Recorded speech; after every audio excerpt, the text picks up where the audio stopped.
que quando nascia mulher, os pais matavam, né? Vocês já ouviram isso? Porque a mulher não tinha condições de ajudar na lavoura. E eles, muito pobres, eles queriam que fossem homens. E aí muitas mães, elas vestiam as mulheres, as meninas de homem, para falar que era homem, só mostrava para o pai que era mulher na puberdade, porque aí ela contava que o pai ficasse com pena e não matasse a filha, né, nesse caso. Por quê? Na China, nascer mulher é complicado, porque é o pai que tem que dar todo o dinheiro para o casamento, tem que dar, se for o caso, a casa, a festa e o dote, né? E isso é custoso, então a mulher só, entre aspas, né, só dá prejuízo. Nesse caso aqui na China. Antigamente tinha isso também, mas não era tão forte assim no povo judeu. E no sexto mês de gravidez, né, foi o anjo Gabriel enviado por Deus a uma cidade da Galileia, chamada Nazaré. Nós vemos aqui que os anjos cumprem as ordens do Senhor. O povo de Israel, no Velho Testamento, já sabia disso, né? Que os anjos eram os seres que cumprem as ordens de Deus diretamente. Depois vem a doutrina espírita, quando no Céu e Inferno o Kardec vai falar sobre os anjos, ele fala isso, que os anjos cumprem as ordens de Deus por todo o universo. Há uma virgem desposada com o homem. Olha, aqui nós já vamos ver que a questão da virgem já deixa de fazer sentido. O que é desposada? Vocês querem olhar no dicionário? Olha aí, abre o dicionário e me fala, ué. O que é desposada? Uma virgem Uma desposada. mulher que consumiu o casamento, não é? Ela estava casada. Então como é que ela era virgem? Já estava casada. Entenderam a questão? É porque é o seguinte, então vamos à história primeiro. Virgem significa pureza. Então, uma alma pura, podemos dizer assim. É o conceito. Segundo conceito, existia na tribo de Davi, da qual Maria fazia parte, José também, um templo para as mulheres, como se fosse um convento de freiras. E esse templo era chamado de Templo das Virgens, e as mulheres ficavam lá esperando para casar. E Maria era uma dessas mulheres que viviam no templo. Então Maria e outras mulheres que viviam no templo também eram chamadas de virgens do templo. O homem que ela estava desposada era José, da casa de Davi. Aí nós vamos, se a gente voltar lá no começo do Evangelho de Mateus, vai estar escrito a genealogia de Jesus. Por que Mateus começa assim? Para mostrar que o Cristo, como havia sido prometido, viria da casa de Davi, ou da tribo de Davi. E o nome da virgem era Maria. Então, essa questão é muito complexa, mas eu vou dizer para você assim, nós espíritas temos isso de forma muito clara para nós. Deus não trataria nenhum ser diferente. Ele não faria a lei de que o nascimento e a encarnação tivesse que vir através de um bebê no útero, se não fosse pelos processos normais. A maldade humana considera, e ainda considera hoje, que o sexo ele é do capeta.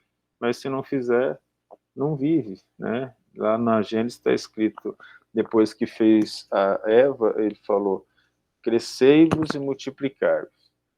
Então, não tem como Maria não ter relação com José. Não é essa a questão. A virgem é no outro sentido. Porque não é o fato da ação ou da relação sexual que torna a pessoa impura, mas os pensamentos dela, nós sabemos disso. Então, falar que o Cristo veio de uma forma diferente é ir contra o próprio Cristo quando ele fala assim, ele se chama, né, como Filho do Homem. Aí vocês quiserem estudar um pouco isso, está no livro Obras Póstumas, sobre Jesus, o Filho do Homem. Então, ele deixa bem claro que ele é homem, que tem todas as condições de homem, nasceu como homem, não obstante ser um espírito superior, mas ele tinha corpo de homem, portanto, passou por todas as condições da humanidade. Isso segundo os estudos de Allan Kardec, e nós aceitamos, eu pelo menos, porque é lógico, né, achar que ele viria de outra forma. Tá? Existem livros de mediunidade, e aí cada um opta pelo que quer, de fascinação absurda, em que colocam que o Cristo foi colocado no útero da Maria sem a formação do embrião pelo espermatozoide. É assim, é querer gerar muito ponto de mistificação por uma coisa tão simples, né? Porque se Deus é que criou tudo e criou a reprodução, por que que ela é desgraçada pelo homem, na visão do próprio homem? Veja que na Idade Média a mulher era considerada a encarnação do demônio. E será que os padres não pensaram que crescei-vos e multiplicai-vos não aconteceria sem a mulher, portanto toda a relação seria com o demônio? Então essas coisas místicas não podem mais fazer sentido para a gente hoje, né? Então Maria era virgem? Era, mas não significa que ela não teve relação com José. Significa que ela era pura, um espírito dos mais evoluídos que a Terra recebeu para receber Jesus. Foi todo um trabalho de genética, desde a casa de Davi, da preparação para que os corpos fossem melhores, por merecimento do Cristo, né? E entrando o anjo aonde ela estava, disse: Salve, agraciada, o Senhor é contigo, bendita és tu entre as mulheres. Quando ele fala o Senhor é contigo, ela não ganha a presença de Deus consigo porque Deus quis, mas porque ela conquistou ao longo das encarnações. Quando ele fala o Senhor é contigo, indica que era uma pessoa honesta, bondosa, virtuosa, que orava sempre, pois mantinha o pensamento ligado ao bem. Bendita és tu entre as mulheres, porque dentre as mulheres da terra, que estava associada à terra, ela foi escolhida para ser a mãe do Cristo que haveria de reencarnar. E vendo ela, perturbou-se muito com suas palavras. Mas quem é que não se perturbaria, né? E considerava que saudação seria aquela. Veja que perturbou com as palavras, mas não perturbou pelo fato de ver um anjo. Olha que coisa interessante. Ela provavelmente era uma médium. E naquela época, ter visões não era considerado problema. Você vê o quanto que aquele pessoal, né, ligado ao sistema de capela já tinha evoluído, né? Hoje, algumas vezes, ter visões é considerado um pecado grave. Lá, como é que os profetas iam escrever sem visão? Como é que os profetas escreveram? Eles tiveram que ter relação com o mundo espiritual. Então, eles eram médiums. Disse-lhe então o anjo: Maria, não temas, porque achaste graça diante de Deus. Aqui é o merecimento dela, né? E eis que em teu ventre conceberás, e darás à luz um filho, e pôr-lhes-á o nome de Jesus. A coisa é tão grave que tem alguns livros que falam que o Cristo não nasceu diretamente, ele foi retirado do útero e colocado fora. Sabe? Nós não vamos discutir isso não, mas não tem por que ser diferente, sendo que o próprio Cristo falava que ele era filho do homem. Então ele avisou para ela: você vai ficar grávida e seu filho vai ser chamado Jesus. Este será grande e será chamado Filho do Altíssimo. Ele é filho de Deus. E o Senhor Deus lhe dará o trono de Davi. Aqui o anjo já fala para ela que da profecia, porque o Cristo é chamado pelo profeta, agora esqueci o nome dele, ele é chamado de filho de Davi. E depois o Cristo discute isso Lá em Nazaré mesmo, na própria narração de Lucas, que nós vamos ver na frente, ele fala: por que disseram que o Cristo era o filho de Davi, sendo que Davi, quando fala com o Cristo, né, diz que chama o Cristo de Senhor na profecia dele.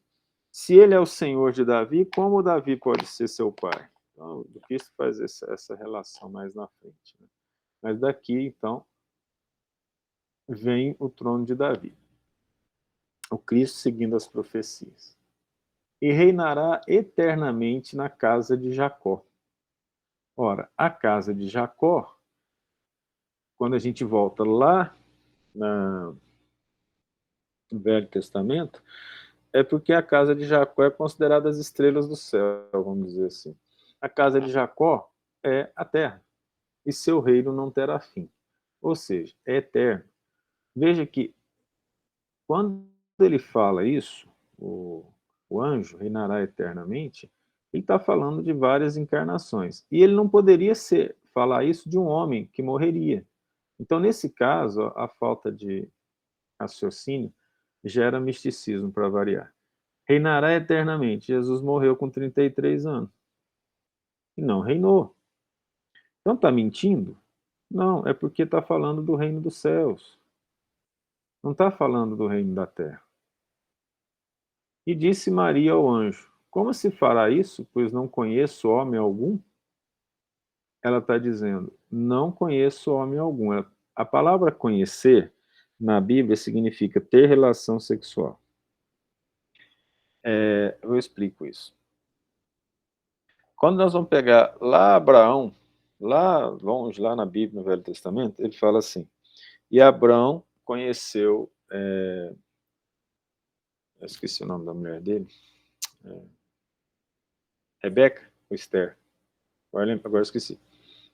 E conheceu a sua escrava. Quando fala conheceu, fala assim, e Abraão conheceu fulana e fulana teve um filho, entendeu? Conheceu nesse sentido. Então, conhecer, que se for ver, é até uma coisa bonita, né? Porque é um conhecimento mais profundo do indivíduo a ponto de se deitarem, vamos dizer assim. O que ela quis dizer aqui é como terei. Então, era preciso que ela desposasse. Aí você pode falar assim, mas ela não conheceu ainda, mas estava prometida para José. Mas aqui já está dizendo que ela estava despojada. Desposada, né? Não despojada, se não foi largada. E respondendo o anjo, disse: descerá sobre ti o Espírito Santo, e o poder do Altíssimo te cobrirá com sua sombra. Pelo que também o santo que de ti há de nascer será chamado Filho de Deus. Ele não responde isso para ela de forma direta, mas ele vai falar: o Espírito Santo descerá sobre ti. Ou seja, filho, você vai ser protegido, Deus haverá de ajudá-lo, o poder dele vai te auxiliar e você vai ter filho. E eis que também Isabel, tua prima, concebeu um filho em sua velhice, e este é o 6º mês para aquela que era chamada estéril.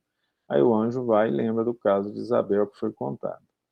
Porque para Deus nada será impossível. Aí muita gente fala, né, essa frase, coloca esse versículo, mas ele tem como é que eu digo? Ele tem um significado próprio, mas ele vem de um contexto, né? Disse então Maria: eis aqui a serva do Senhor. Ou seja, ela aceita. Veja a diferença de Zacarias. Cumpra-se em mim a tua palavra. E o anjo ausentou-se dela. Então o anjo falou com ela percebeu isso, percebeu que aquilo era algo de Deus e se curvou diante da vontade de Deus.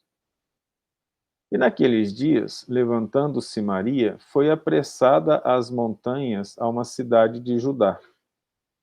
E entrou na casa de Zacarias e saudou Isabel. Então, ela foi viajar, né? E aconteceu que, ao ouvir Isabel a saudação de Maria, a criancinha saltou no seu ventre, no caso era João. E Isabel foi cheia do Espírito Santo, ou seja, ela, como médium psicofônica, vai falar. E exclamou com grande voz e disse: bendita és tu entre as mulheres, e bendito o fruto do teu ventre. Observem vocês que a mediunidade está constante na Bíblia. Quando você fala que ela foi cheia do Espírito Santo e exclamou com grande voz, está dizendo, ela recebeu um Espírito e disse. Então, o que falta mesmo é uma análise mais detalhada da história da Bíblia para entender essas questões mediúnicas que o Allan Kardec compilou na doutrina espírita. E de onde me provém isto a mim? Olha o conhecimento que eles tinham. Que a mãe do meu Senhor venha a mim, ou seja, a mãe do meu Senhor era a mãe do Cristo, e o Senhor e o Cristo era o Senhor de todos eles.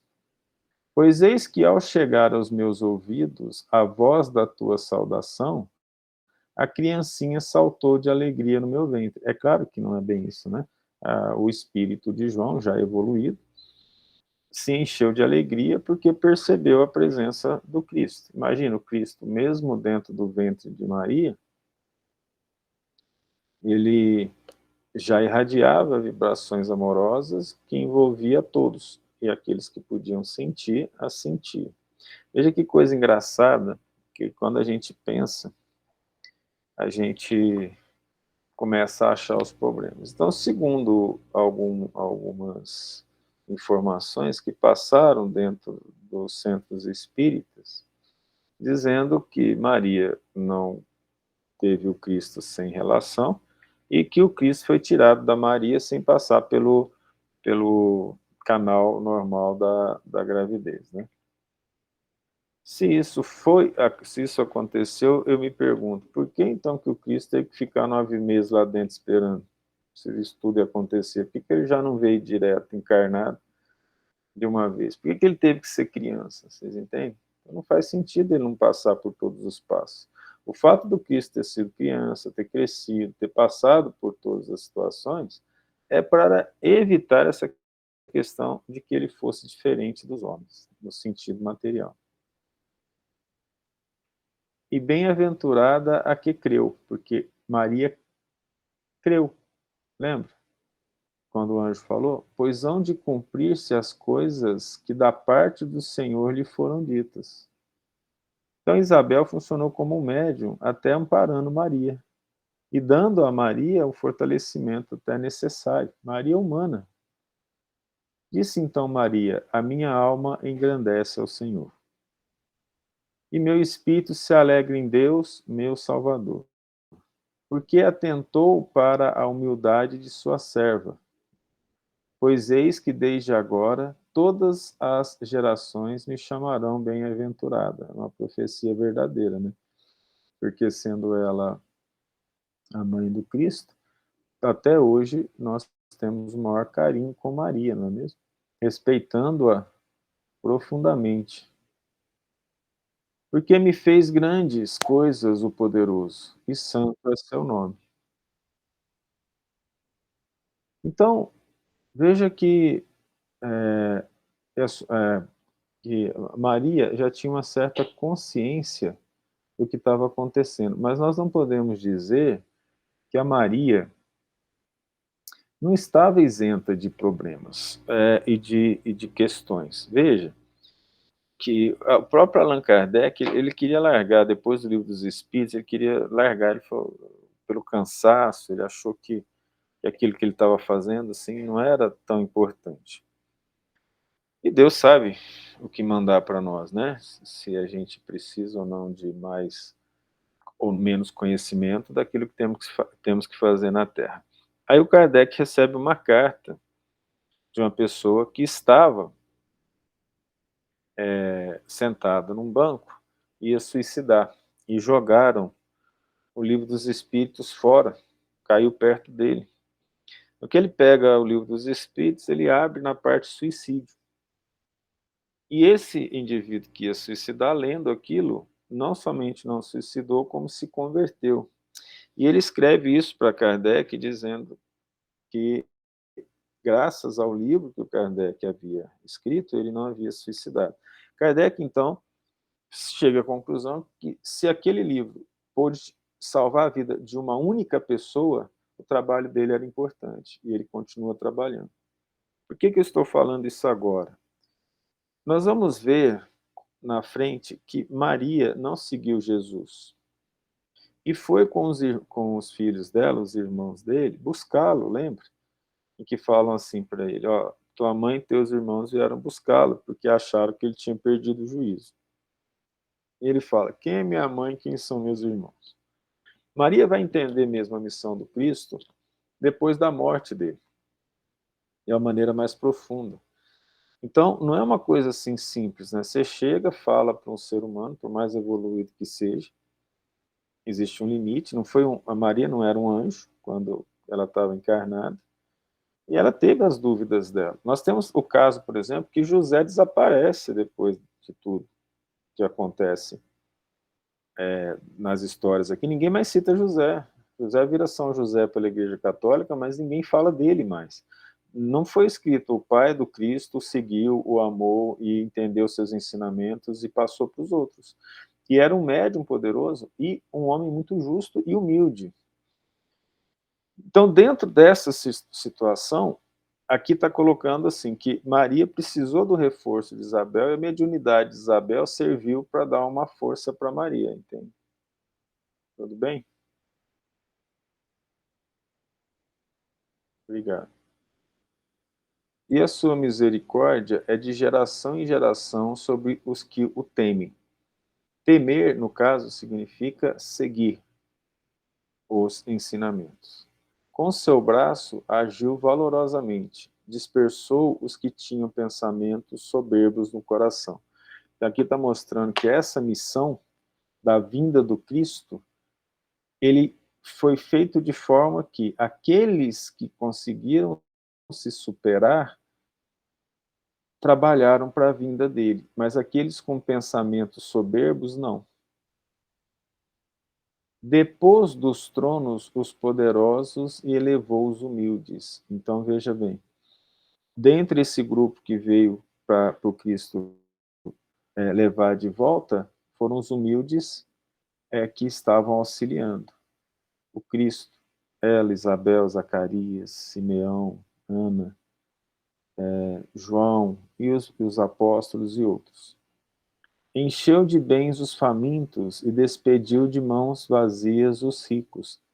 O que a gente deve entender disso?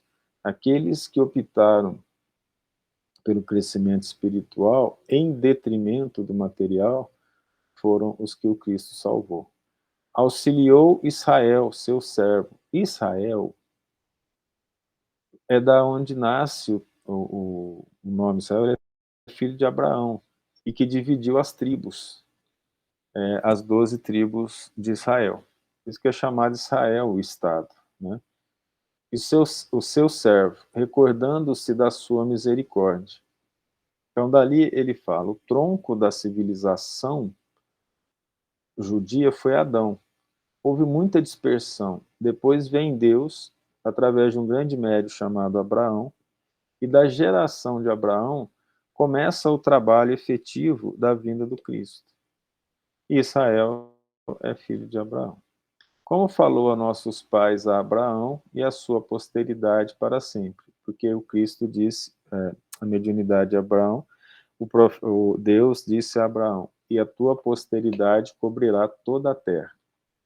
Para estudar isso em detalhes, tenho uma das cartas de Paulo, das cartas de Paulo aos Hebreus, ele explica isso. Ele fala, pelo entendimento que temos do Cristo, quando Deus falou que a posteridade de Abraão cobriria toda a terra, ele estava falando de toda a humanidade. Essa é a interpretação do próprio Paulo dessa profecia que foi dada a Abraão no Velho Testamento. Tá? E Maria ficou com ela quase 3 meses e depois voltou para sua casa. Ora, esses quase 3 meses, Isabel já tinha 6, o menino já estava nascendo, né? E completou-se para Isabel o tempo de dar à luz e teve um filho. E seus vizinhos e parentes ouviram que tinha Deus usado para com ele de grande misericórdia. Ouviram de quem? E alegraram-se com ela. Então, veja que esse grupo que veio para trazer João, Jesus, eles tinham um fortalecimento íntimo. Então, esses vizinhos que estavam com eles e os parentes Eles estavam próximo de Deus, eram médiuns, eram trabalhadores do bem, porque se alegraram com ela, por causa da missão do João. E aconteceu que ao oitavo dia, lembra que o oitavo dia é o dia da circuncisão? Gente, a circuncisão foi instalada por Moisés, mas ela tinha um objetivo sanitário, que é evitar o câncer peniano e o mau cheiro do pênis. Então, é, Moisés botou um tanto de lei. Lavar as mãos antes das refeições. Moisés veio do Egito. Vocês devem lembrar que o Egito tinha uma cultura acima da média, né? Como ele era filho adotivo do faraó, Moisés pôde fazer parte dos iniciados da seita egípcia, que acreditava em um Deus único e tinha uma mediunidade. Os médiuns trabalhavam muito lá. Então, ele já sabia de algumas doenças, e entre essas doenças, por exemplo, evitar carne de porco, como nós falamos, para evitar o cisticerco, né? O ovo da tênia sólio na cabeça. Lavar as mãos antes das refeições, para se limpar.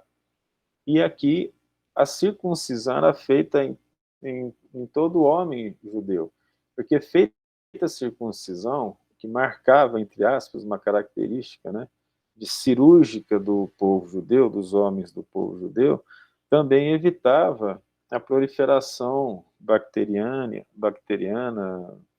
fúngica, na região peniana. Veja que naquela época não tinha assim chuveiro nas casas, a higiene era precária.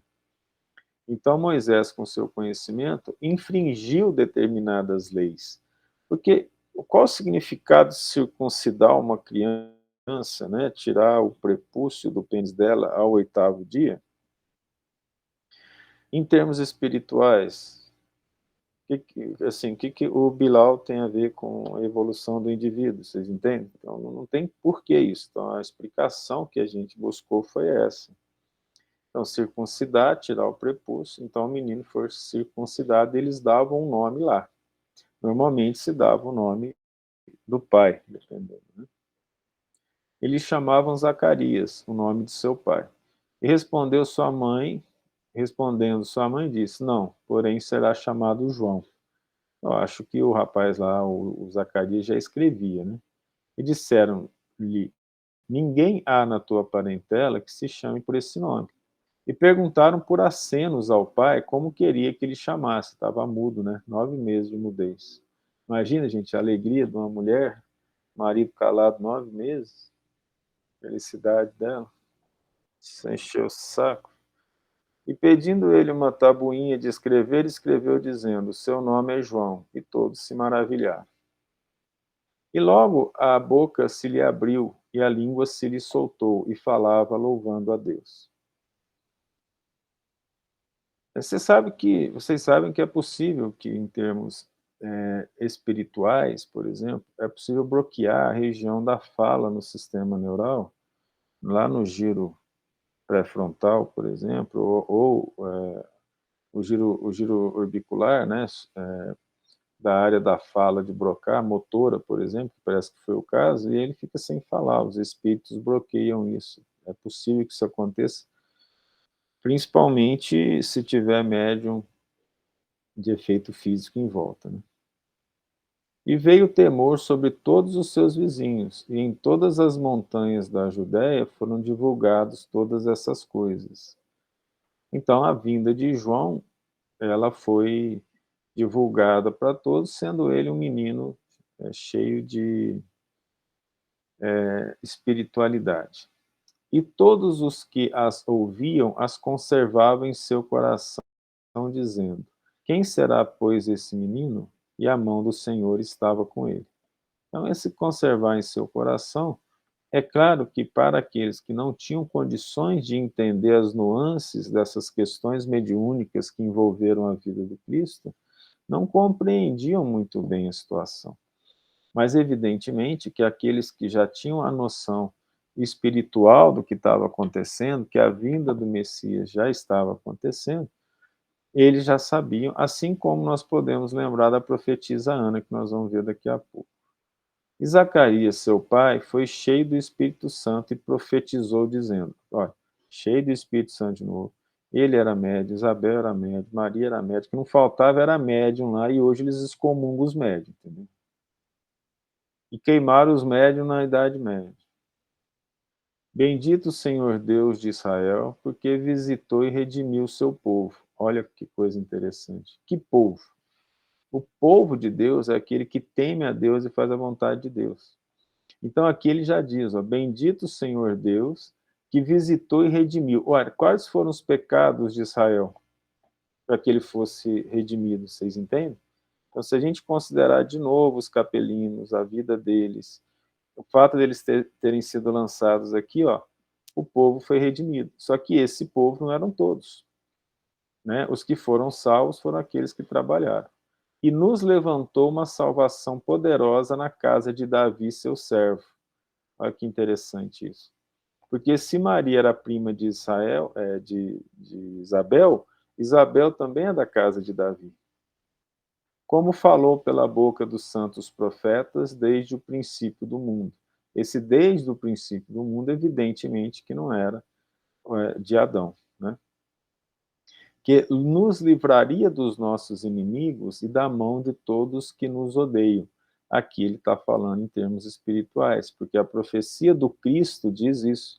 O Cristo viria para livrar o povo de Israel dos seus inimigos e da mão dos que os odeiam, mas é em termos espirituais. E os fariseus haviam interpretado isso em que o Cristo desceria dos céus e daria a Israel poder sobre a terra, para que todos os outros povos fossem servos dele. Olha que coisa interessante essa visão egoísta e vaidosa e orgulhosa do povo de Israel. Então eles estão esperando Cristo até hoje.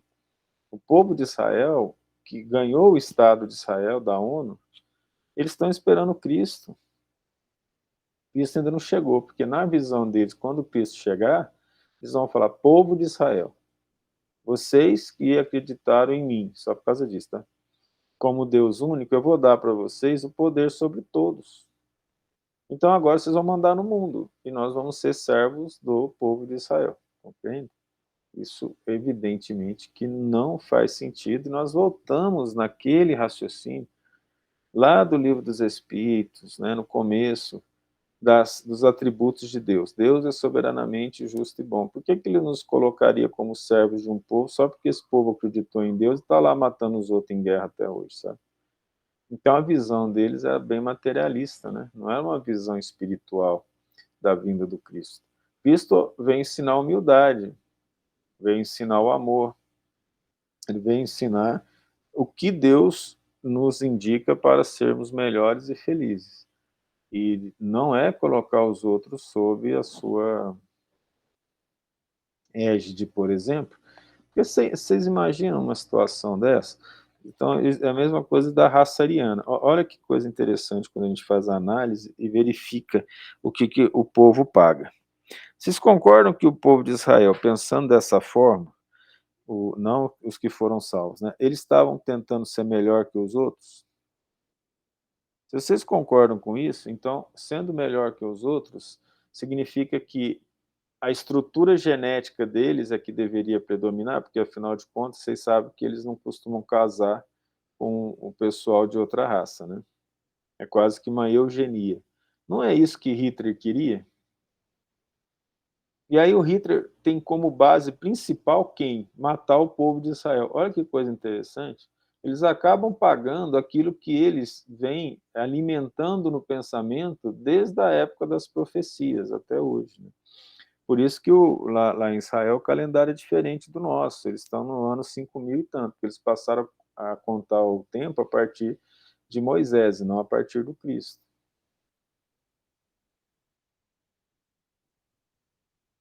Para manifestar misericórdia a nossos pais e lembrar-se do seu santo convênio. Ué, que convênio que é esse? Como assim? É o convênio feito com Abraão. Ou seja, a sua posteridade dominará a terra. Aqui ele fala do juramento que fez a Abraão, nosso pai, de conceder-nos que, libertados da mão dos nossos inimigos, os serviríamos sem temor. Quem são esses inimigos? Vamos pegar aqui uma coisa mais profunda. São os vícios. Vamos lembrar de Sócrates, né, um capelino que a gente contou lá, que ele na prisão, o guarda balança para ele a chave e fala, se eu quiser posso te libertar. E Sócrates fala, como podes tu me libertar, que aqueles que são teus senhores são meus escravos, ou seja, os vícios são os teus senhores e eu os escravizei.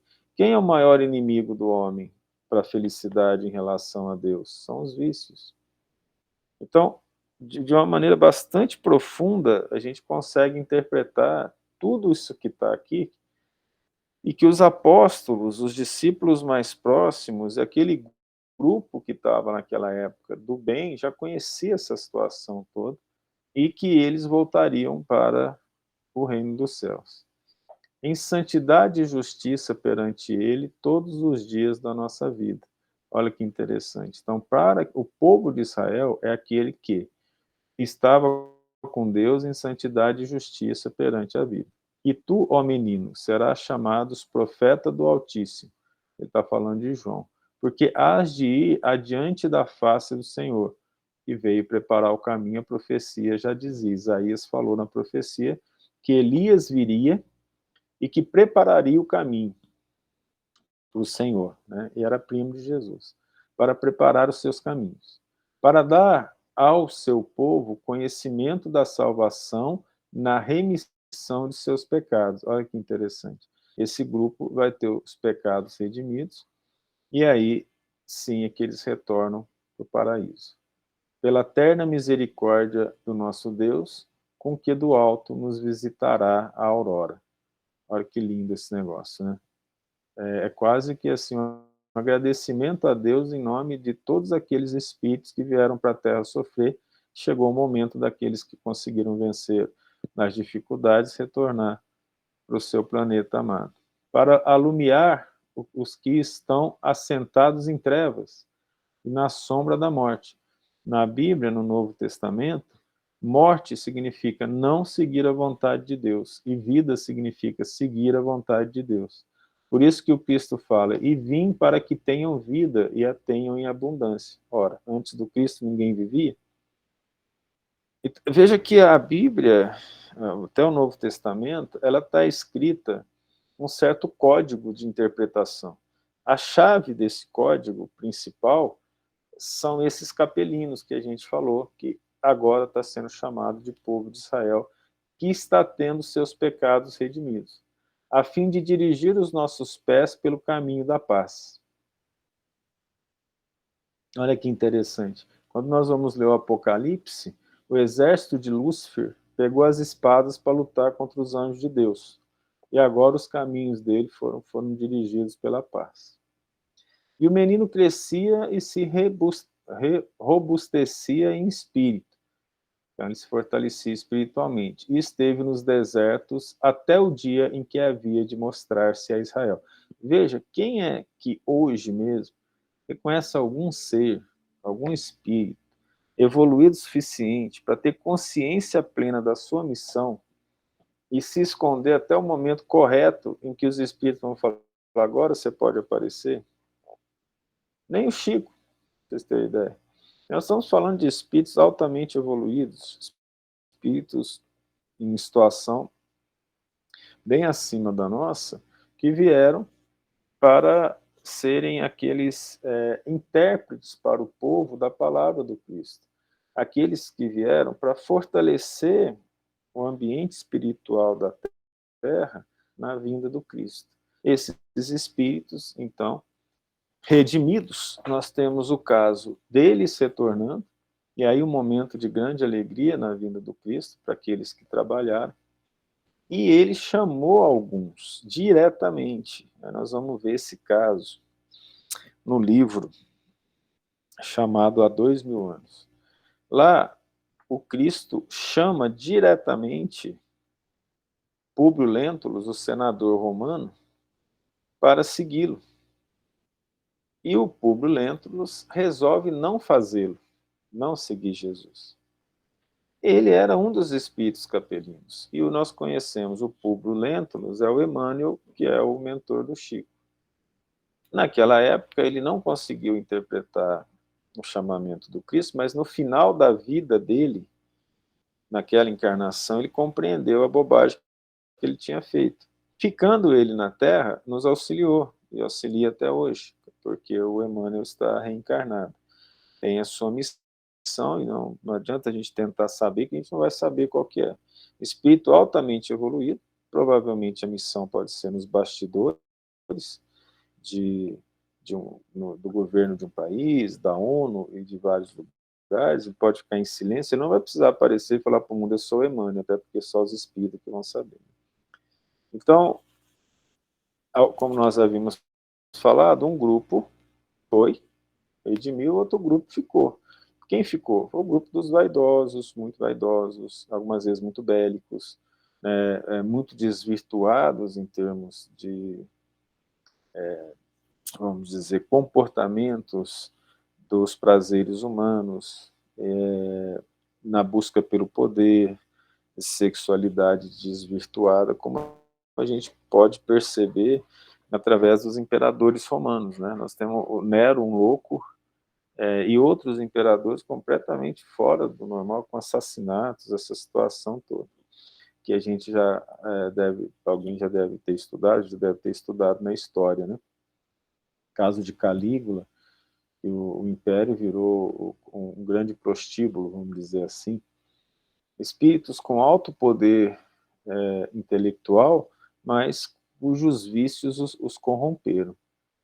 E aí nós temos aqui, então, o primeiro capítulo de Lucas, contando essa história inicial de João e sobre o nascimento do Cristo. Ele ainda continua falando isso em termos de história, e nenhum evangelho fala dessa forma. Vamos parar aqui um pouquinho, no capítulo 2,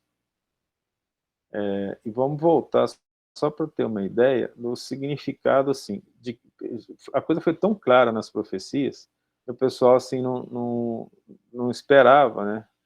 Olha como é que ele começa, Mateus, o trabalho dele, ó. Mateus é mais simples que Lucas, por isso que nós escolhemos começar com Lucas, né? Livro da geração de Jesus Cristo, filho de Davi, filho de Abraão. Olha como é que ele começa. Abraão gerou Isaac, Isaac gerou Jacó, e Jacó gerou Judá e seus irmãos. Judá gerou Tamar, e aqui vai, ó, Arão e vai. Aí Jessé gerou o rei Davi. O rei Davi também faz profecia, e Davi gerou Salomão, Salomão dos provérbios. E vamos para lá até chegar aqui com o Josias, né, que gerou Jeconias, que o povo de Israel foi dominado pelos babilônios e foram exilados. Eram as 12 tribos. No exílio, quando as 12 tribos foram exiladas, elas se juntaram, permanecendo basicamente a tribo da Judéia, a tribo de Benjamim e a tribo de Samaria.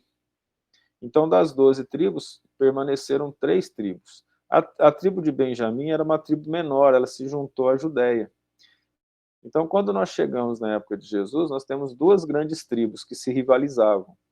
Aqueles que aceitavam os profetas, além de Moisés, que eram judeus, que tinham 2 religiões principais, tinha mais, que eram os saduceus e os fariseus.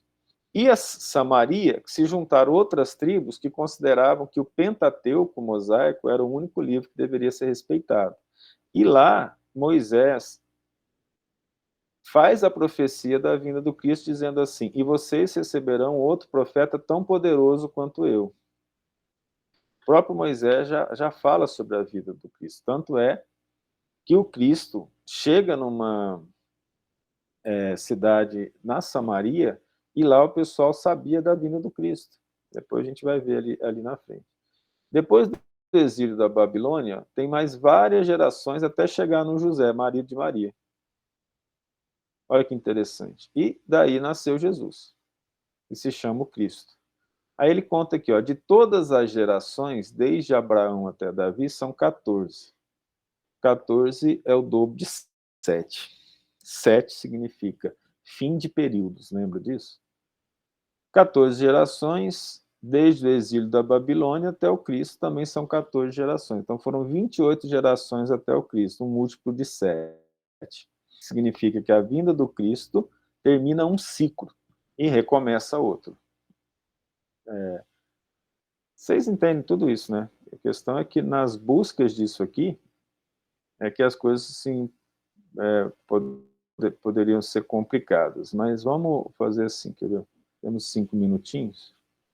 Eu vou abrir aqui o Google. Já está aberto, vou abrir outro. Vou abrir o Safari. E aqui vamos pegar aqui, quer ver? Morte de Abraão.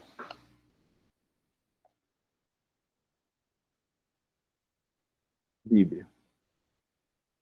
Pegar a morte de Abraão. No Gênesis, a morte de Abraão. Abraão casou-se outra vez. Abraão viveu 175 anos, morreu numa velhice feliz, repleta de bons anos, foi sepultado junto aos outros membros da sua família. Olha que legal isso. Vou pegar aqui para fazer essa conta, vou fazer brincadeira, né? Vou ter que pegar um calculador muito complexo. Eu vou pegar aqui, fazer uma divisão. Quanto que dá 175 dividido por 7? Porque 7 é um ciclo, né? 25, dá um número exato. Aí eu fiz um estudo, já há um tempo, nunca publiquei, mas não dá para publicar uma coisa dessa. Morreu uma velhice feliz, repleto de bons anos, foi sepultado junto aos membros da sua família. Eu interpretei isso como Abraão voltou para a capela. Entendeu? Questão? Vocês lembram que Moisés matou um egípcio? Vocês lembram disso na história? Todo mundo sabe disso, que ele matou um egípcio? Ele não foi assim, tão grande coisa assim. Vamos ver aqui a morte de Moisés. Moisés morreu antes de atravessar as fronteiras do solo prometido, tinha 125 anos. Foi sepultado no vale da terra de Moabe, na frente de Bet-Fegor. Os israelitas choraram por Moisés nas estepes. Aqui não falou que ele foi para sua família, não foi? Quanto que é 125 dividido por 7? Cento quanto? 120, desculpa. 120 dividido por 7. Dá 7,1429. Na verdade, dá 14,2857. Toda vez que não fala, isso aí foi uma coisa que eu fui buscar, já tem muito tempo, tem uns, quer ver? Acho que eu tinha uns 21 anos, por aí eu estava fazendo estágio em São Paulo, estava lá, assim, eu fazia estágio só à tarde, aí de manhã eu tinha tempo, fiquei lendo o Velho Testamento, só buscando essas bobagens. Toda vez que fala assim, e foi sepultado, teve uma vida feliz e foi sepultado junto aos seus familiares, a divisão por 7 dá exata. Toda vez que isso não acontece, a divisão dá uma dízima periódica conhecida, chamada 14,2857. Depois eu olho isso com mais detalhe. Claro que não significa nada isso, né, gente? Falar uma coisa dessa. Assim, é meio doido, né? Mas, assim, não tem significado espiritual, a não ser esse estudo da Bíblia, assim, mais detalhado, que nos mostra isso, tá? É isso. Eu acho interessante, né? Desculpa aí se deu uma fugidinha, mas acho até legal falar dessas coisas. Tudo bem aí para você? Tudo.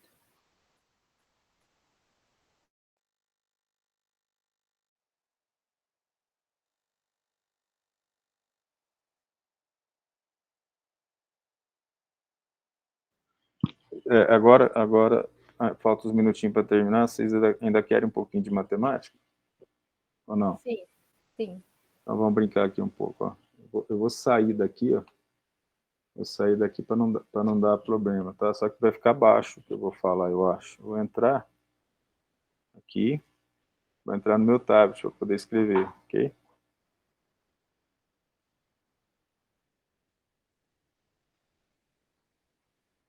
Eu vou fechar aqui. Então, eu vou fazer uma brincadeirinha aqui, ó. Vou compartilhar. Olha que legal isso. Quando a dízima periódica sempre... Agora vai compartilhar. A dízima periódica que eu falei é sempre 14, 28, 57. Olha que coisa engraçada. Então, por exemplo, a dízima é 14, 28, 57. Coisa minha, tá? Quanto que é 14 dividido por 7? 2. Quanto que é 14 dividido... desculpa, quanto que é 28 dividido por 7? 4. Quanto que é 57 dividido por 7? 8. 2 elevado ao cubo, vírgula, 14, 28, 57. Ou seja, aquele que não voltou para a terra dele, ele continua com um ciclo de dízima periódica que é infinita. Olha que interessante. Entenderam a questão? 14 dividido por 7 dá potência de 2, né? Que a potência é 1, aqui a potência é 2, aqui a potência é 3. Isso é quase que que forma uma estrutura meio que em espiral, sabe? Quando se a gente jogar isso aqui, então essa progressão aqui, ó, por exemplo, ela para. Aí depois você começa de novo 14, 28, 57. Ou seja, é uma progressão. Isso não para mais, entende?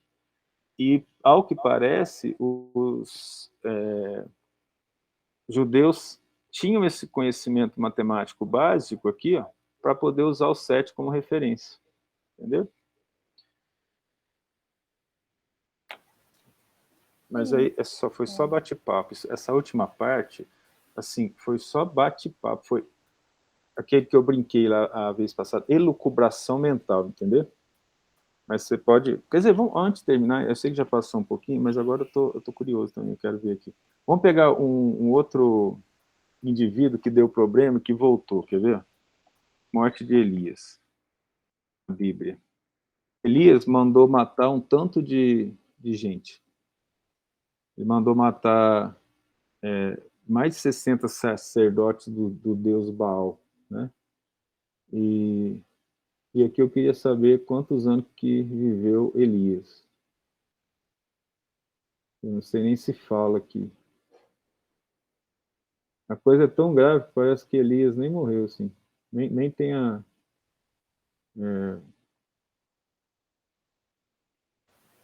Eu não sei se eu estou certa, mas ele não foi um daqueles profetas que ele tinha uma profecia de que ele não morreria, ele seria levado aos céus? Não foi ele? Foi. E aí que está a questão, né? Ele não morre aqui na Terra, ele permanece. Vamos pegar outro aqui, então, já que a coisa está assim. Vamos entrar nesse aqui, não. Vamos pegar, quer ver? Vamos pegar Jacó. O José do Egito. Vamos pegar José do Egito. Morte de José do Egito. Quer ver? Na Bíblia, vamos fazer essa conta. 110. Morte de José do Egito. Mas eu quero saber o que está escrito.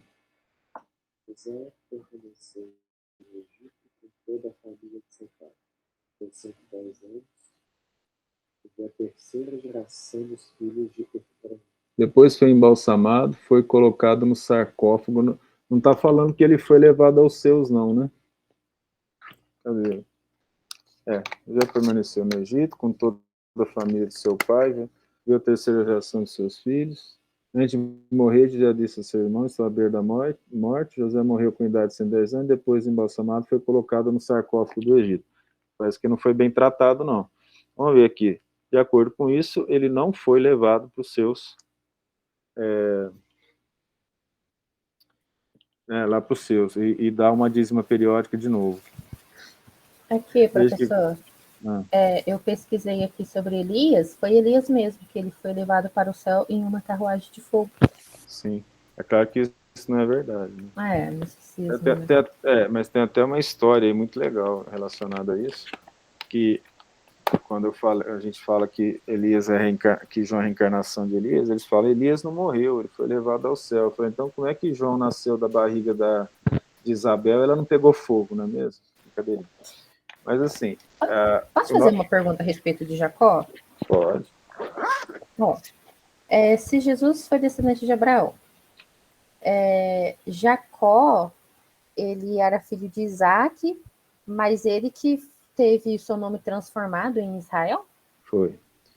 Jacó é Então, Israel. então Jesus foi filho do descendente de Israel, então seria um dos filhos de Jacó. Sim, um dos filhos de Israel. Tanto é Mas, que lá tá levando isso, lembra? Abraão que gerou Jacó, só que não fala Israel, ele fala Jacó. Lá em Mateus. Aí eu estava lendo por um outro, nem sei por onde, estava fazendo outro tipo de estudo. Então, Jacó é meio que avô de Jesus. Ele é da descendência de Abraão, só que ele vai passar por Davi, né? Você entende? Eu não estou Jesus, conseguindo encaixar o Davi. ele vai aparecer lá na frente, ó. Porque eles vão casando entre si, se mantendo entre si, e Davi vai aparecer lá na frente. Abre aí a Bíblia no Mateus e você vai seguir a genealogia dele. No primeiro capítulo? Lá você vai ver, até chegar a Davi. Davi depois vai gerar Salomão. Tá? Achei.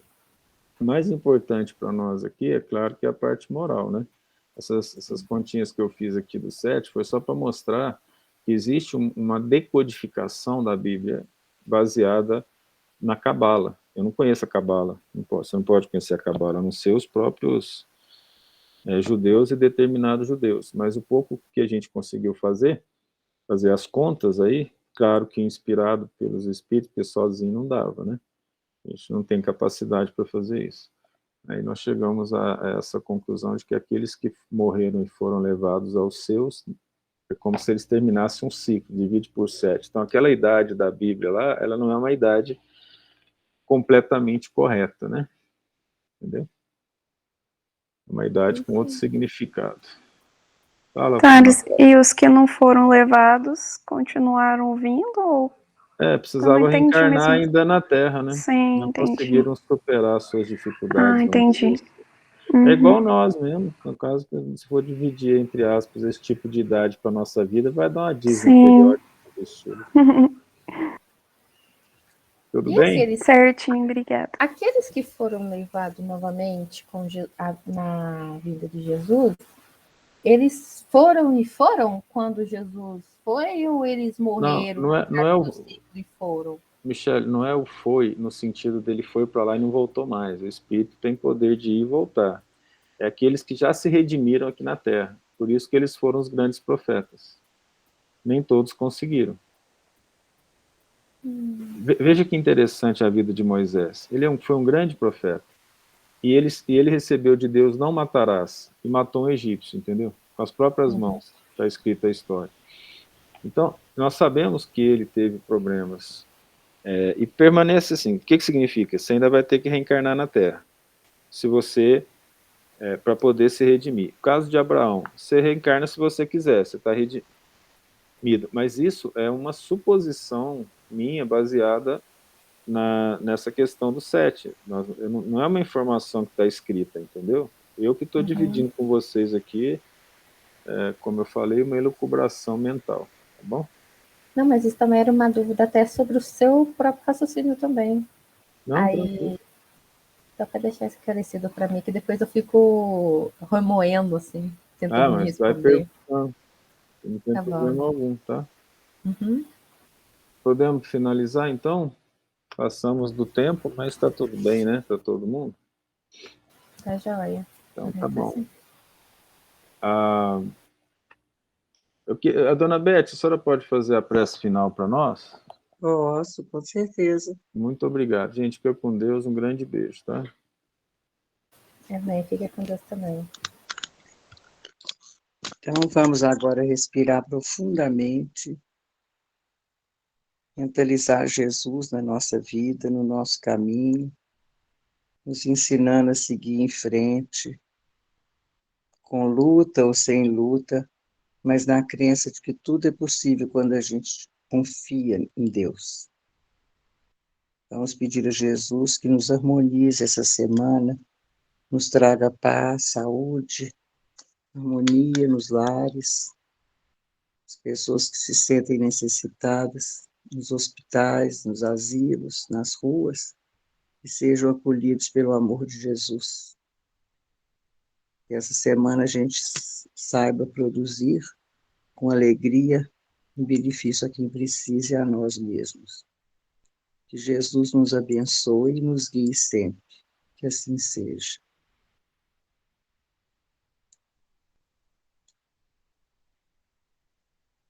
Obrigado, dona Beth. Fiquem com Deus. Ó. Dessa vez eu não desliguei antes da prece, já ajuda. Mas vocês me ouviram?